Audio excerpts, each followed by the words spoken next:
all of this is very much DIY, or do you need a professional to help? You don't need a professional to help if you have the time to spend some time each week doing it. What we do when we help our clients do this, we go above and beyond in that we do an article every week. We also syndicate that article out. We put the article on your website. So we're providing consistent content for you. Okay.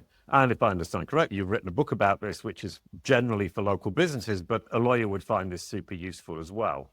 And it's Exactly. managing the Google business profile. I really wanted to talk about lawyers in particular and attorneys, Mhm. which is really generous of you to talk about to the degree that, but this actually applies to anybody. That was brilliant, Marilyn. Have you got anything that I didn't ask that you really feel is important for attorneys managing their Google business profile? I would say if you haven't looked at it in a long time, do.